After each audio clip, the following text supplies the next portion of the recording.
Hello everyone, how are we doing? Welcome back to the Unstoppable Dad Project. Bit late on the podcast this week. It's been a big week. Public holiday on Monday where we were for Anzac Day, which if you're listening to this and you're not in Australia, it's equivalent to probably Veterans Day over in the US. It's a day where we commemorate all the fallen servicemen and women and thank them for this wonderful country that we live in. So had the start of the week off, which means the podcast has been a little bit delayed, but we are here and we are about to get into this week's topic. Hopefully the topic for this week is helpful. This week's podcast was meant to be me talking about hacks, and really I was going to dive into the reason why I think hacks are kind of bullshit. And when I started to kind of think about it and give you a bit of an insight into what my process is when I do one of these solo podcasts, I'll pick a topic that I want to cover off, whether that has been come in from a question that has been asked to us via email, or it has been asked to us in the Facebook group that we've got, or maybe it's been something that somebody I coach in-house has kind of asked me that I think would be a good subject to kind of get on the podcast and talk about. So I write that down, and then from there I start writing some points about what I want to cover off. And then from there I just basically hit record and away we go. So as I'm sure you've picked up, these podcasts are unedited. It is me just giving you my thoughts and my experiences on a topic for the week. And this week was meant to be about hacks, and I was really going to probably dive into why hacks are stupid and why I believe that as dads, I think we can be attracted to those hacks because they come across as things that are easy for us to implement, that are potentially going to give us a big return on a very small or negligible action. And when people generally market a hack, they talk about it's basically positioned as something that takes little to no effort to give a big reward. And the problem I see with that is what it alludes to a lot of people is that a result is unachievable, something, whatever it is, whether it's weight loss, whether it's friggin' spiritual enlightenment or whatever it is that you're looking for, it's achievable without actually doing a whole bunch of work. Like, you can do this one action and it's going to change your life. And what it doesn't go into is it requires consistency. It requires you to actually try it for a good amount of time, and you need to kind of stick to whatever it is that you're doing. Now, I was going to dive into why, things like meal replacement shakes are bad and this and that, and I think anyone with a little bit of common sense understands why that stuff is bad. But when I started to dive into it and I started to dive into like why some of these things aren't ideal, and we don't want to really pick short-term fixes, especially as dads, because it can be appealing when you're short of time and you're kind of lacking that mental capacity to really think things through on a deeper level. And I don't think that's the best way to go, because you will get a short-term result implementing potentially something that's not going to be sustainable long-term. And then when it comes to a point where you can't sustain whatever that activity is, whether it be replacing a meal with liquid or something along those lines, then when it finishes, you fall back to where you were and you're back to square one. And that's the crux of what I was going to talk about. But in the process of thinking about this, what I actually thought about was I thought about some things that I have implemented over the years for myself as a husband and as a father, which have actually helped me. So I guess, even though I hate the word hacks, these are some of the hacks that I've used. And I've tried a lot of stuff. I've tried cold showers, ice baths, meditation. Like, I've tried all that stuff, and some of that hasn't really stuck for me. And one of my big things when I'm trying to implement something which is going to hopefully help me in the long run is you want to pick something which is going to stick. And sometimes it takes a little bit of trying. Like, you actually have to try and do it for, probably a minimum 4 weeks to see if you're actually going to get a result from it, whether that be mental or physical. And I've tried some of those things and they either weren't enjoyable. Like, let's take something like a cold shower or an ice bath. I will do that from time to time, but it hasn't become like a daily routine for me, because I actually quite enjoy having a warm shower in the morning. I don't particularly want to get under a cold shower in the morning. I have what I feel like is enough stress in my life that I overcome on a daily basis, whether it be business, whether it be personal, or like I put myself into uncomfortable positions, which aren't cold water in the shower, doing jiu-jitsu, lifting weights, that type of thing. Like, so that's another way of, I guess, getting some of that mental fortitude that some people spruik when they start talking about cold showers and ice baths in the morning. Like, I've got other outlets for that. And, you know, the physical benefit, the recovery benefit and all of that, the research I've done, the jury's out a little bit on that. There's no real, a lot of the evidence is anecdotal. It's not conclusive. So, you know, that was something that I tried for, you know, I tried it for a good month and I just kind of didn't really enjoy it. I didn't really see some benefit from it, so I let it go. Meditation was another thing. Now, meditation is probably something I do have to get into, and it's actually something that as I was sitting down and writing this list, I'm like, oh, I can actually try that a different way and it might work. But I mean, I struggle to sit down for 10 minutes, right? And when I was trying to do it, I tried it for a good month. I did download Headspace, and this has worked for some people that I've worked with. Like, I've recommended it to people and they've seen great benefit from it. It's just for me doing it in the morning, especially when, say for example, I'm up at 4 or 4:30 before the kids to try and, you know, get to work, taking that extra 10 minutes or 15 minutes to do that meditation first thing in the morning, I felt was actually detracting from my mood. It was almost making me angrier. That extra 15 minutes of sleep was giving me an extra benefit than the meditation. Now, I'm going to retry that, but I'm going to implement it at a different time of the day because, like a lot of other hacks, I kind of got the idea from somebody, and, you know, the thing with them was use it as part of your morning routine and you'll see a difference. And for me, it didn't really stick and it didn't really work. And I mean, that's the thing with a lot of these hacks and these lifestyle gurus that put all these tips out there and these little tricks and things that you can do. You need to work out what's going to work for you. There is no one size fits all. And I know some of the things when it comes to, say, morning routine just simply aren't feasible when you have a young family because kids wake up at different times. They don't always have the same schedule. Okay, maybe when they get older they do, but I can tell you in our household, you know, my son, if I leave work at 5:30, he's pretty much up when I go. You know, so, or he might be up when he hears me in the morning, you know, and sometimes they've been awake at night, they haven't got a great night's sleep. So sometimes like these regimented morning routines aren't necessarily the best thing to do. And as a dad, as a dad of young kids, sometimes it's hard to make that stuff stick. However, and this is what I kind of come to with the whole meditation thing, I was trying to force it at a time where it maybe wasn't feasible and I wasn't able to see the best benefit out of it. So one thing, I'm actually going to go away and I'll report back on this in a month and let you know how I've gone with it and seen if it's been something that maybe I've seen a different benefit in. What I'm actually going to try and do is I'm going to try and do it in my lunch break. So instead of doing it, you know, at home, I'm actually going to do it when I'm in the office, give myself 10, 15 minutes, you know, maybe once I've finished lunch or before lunch. And even though it's not the ideal, do it first thing in the morning, it's actually still doing the behavior and going from there. And some of the things that I wrote down that I do daily to try and help myself, both physically and mentally, what I've noticed that I've done, and really I've only noticed it in the process of like planning for this particular podcast. I've kind of taken some of those, I guess, quote unquote hacks that people might have out there that they may put into a morning routine. And, you know, all the sayings like win the morning, win the day, and all this other stuff, that's all very well and good. I haven't met too many people that are saying that have young kids. And I'd be interested to know or that are working, you know, that are still trying to run another business that's not an online business, or they don't have work, or whatever the case might be. Like, a lot of people that are saying that don't necessarily, like, they're able to maybe carve out that time, and maybe you are too. Okay, but for me, with my schedule and with the life, it is sometimes hard to get a regimented morning routine. Now, I do some stuff most mornings, okay, but there are times where I won't get to do it in the morning, so I just do it at some point during the day. And that's really one of these things with these actions, habits, and behaviors. When I sat down and I thought about, hey, what stuff do I do? What have I picked up from when people have kind of started talking about lifestyle hacks that I've implemented that have actually worked for me? And I break these into 3 categories.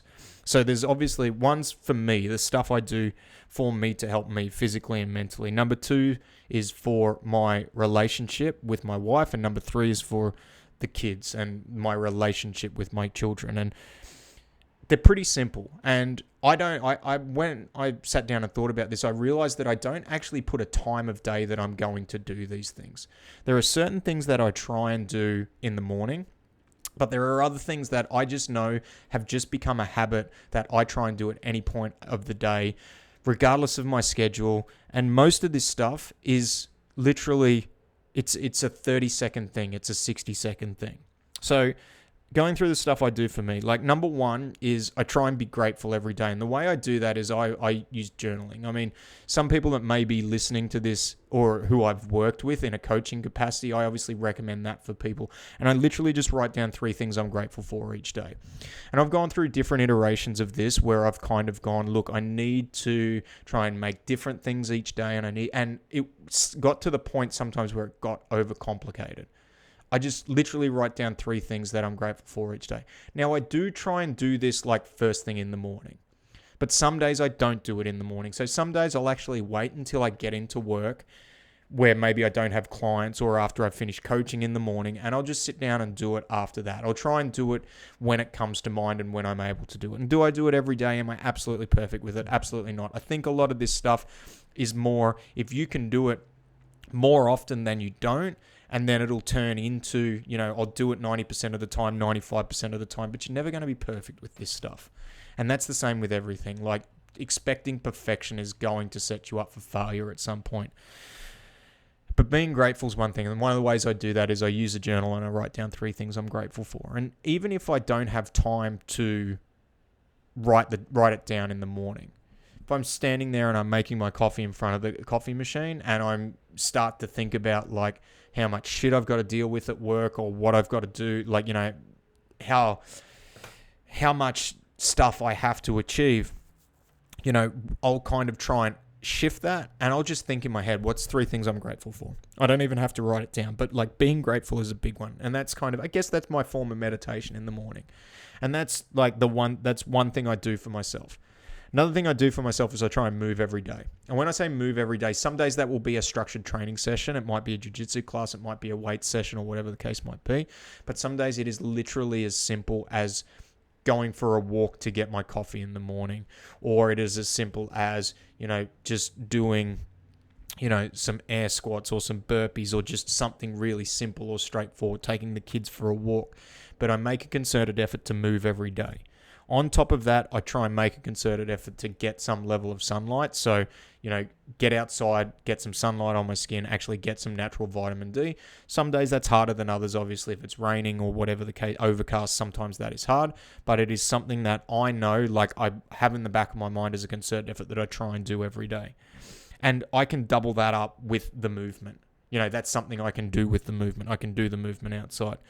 The other thing and the last thing that I do for myself every day is I drink a minimum of 3 liters of water.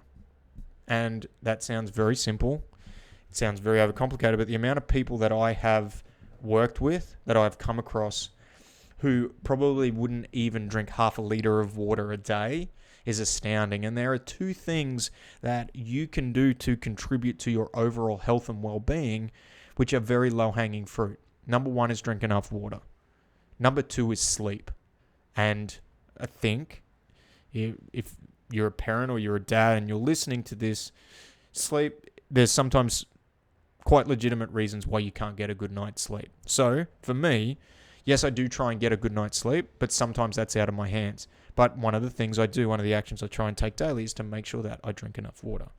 So they're the things that I do for myself on a daily basis. They're simple. I try not to overcomplicate them. Try and be grateful. Moving every day, whether that be a workout or it just be as simple as going for a walk. Try and get some sunlight, and then I try and make sure I drink enough water. They're my quote unquote hacks that I try and do for myself on a daily basis. Then from there, moving into, I guess, category 2, which is my relationship with my wife. And one thing that I don't even it is just something that I have always done for as long as we've been together, for as long as I remember. And obviously, some days I will get up and I will leave at 4:30 and I will not get home till 7:30 at night. And so I might not see my wife for the whole day. But one thing I will always do is will always send her a message every single day without fail telling her that I love her. It doesn't matter whether we've had a little bit of a fight the night before.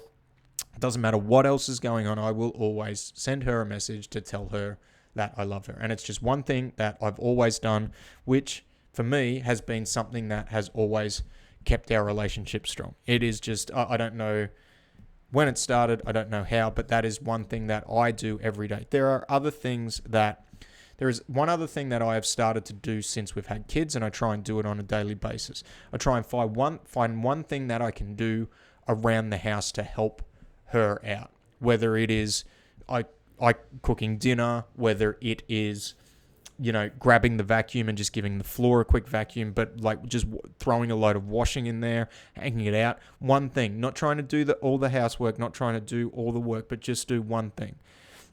Not asking for praise for it, not any of that, just going ahead and doing one thing. Now, that doesn't happen every day. I will say one thing, the text message does happen. I can't even remember the last time I didn't do that. Like when I did, obviously if I'm in person, I will tell her. I'm not going to sit there and text her when we're sitting across the couch from each other. But if I don't see her, I will say, or we're away at work or doing our respective duties for the day, I will do that. But then the other thing I try and do every day is I try and do one thing to help out around the house on top of the other stuff that I do. And usually that one thing turns into more, but they're kind of two things that I try and do to help our relationship. So, acts of service, and then also, helping her, like letting her know that she's appreciated and she's loved. Category 3 is the kids. Then the one thing that and it's kind of the same thing as what I do with my wife, but I'm always endeavoring every single day to tell my kids, both of them, that I love them and that I'm proud of them. Okay, and our daughter's just started school, and those of you that have listened to the podcast before will know that, like, she's in prep, she's in her first year of school. And one question that I've gotten to ask her on the days, I'm like, what was your favorite part of the day? I try not to ask her what did she learn, I just ask her, like, what was your favorite part of today? And then that'll kind of start to open up. I mean, she's 5.5, so sometimes the answer is, I don't know. Other times she goes into a little bit more detail, and it's hopefully starting to open those lines of communication so that she feels comfortable approaching me. And, when she does something that she's proud of, I want to make sure that she knows that I'm proud of her. But the both of them, my son and my daughter, I will tell them both that I love them in person every single day. Okay, and that may be that if some days I might not see Ollie because he's in bed before I get home, and my wife generally FaceTimes me in the morning before the kids go to daycare or the kids go to school if I've been up early. So I can tell them that way. But that is one thing, to tell them I love them and tell them I'm proud of them out every day. And that's one thing that I feel very important. In all reality, thinking about it, it is probably, for me selfishly, to feel good about, like, myself and my relationship with my kids, but I want them to know that they are loved and that they can always come to me whenever they need to, and I'm always going to be proud of them. And that's just something that, I've always endeavored to do. So I guess when I've been thinking about hacks, these are just some things and some actions that I have taken on myself to do on a daily basis that I feel have helped my life. And hopefully, that will, that helps me become a better dad, better husband, better father, and a better person. And, if you can take some of that and you can implement it into your own life, awesome, great. I hope that some of that helps. But when I started thinking about hacks and I started thinking about some of the stuff that's out there, and, I was going to shit on a lot of it, and I thought, no, I'm not going to take that route. I'm going to try and give you guys a bit of an insight into some of the things that I do within my life that I try and do, which some people may see as hacks, but to me, it's just daily actions, habits, and behaviors I do to try and contribute to me living a better life and living a better life with the people that are closest to me. But some of the stuff that I've tried that hasn't worked, it may work for you. My one advice is, when you're doing that stuff, commit to doing it for a good amount of time. The one thing I am going to shit on is meal replacement shakes. Don't do it. They're stupid. Okay, if you need help with any of that stuff, reach out to a professional, that's somebody who can help you with that stuff. But try to avoid that. Try and avoid liquid diets, because, unless it's recommended by a doctor or a professional, it is probably not the best way for you to get your nutrition. But the rest of the stuff, not all of it is great. Some of it is bullshit, but there are other things out there that have some value in it, and you may see value in some of the other stuff that I've tried that hasn't worked. You may see some value in the stuff that I've done today, or I've gone through today, and I do on a daily basis. So find what works for you. Try it, test it, see if you see a benefit from it, and move on forward. All right, that's it for this week. If you have got this far, thank you for listening all the way through. If you could subscribe on the podcast channel that you're listening to this on, and if you're on Apple Podcasts, leave us a review. Jump on our socials, The Unstoppable Dad Project on Facebook and at The Unstoppable Dad Project on Instagram. Like those, share any posts that you think are of some value, including this podcast post. Thank you guys for listening for another week. We'll see you next week. Goodbye.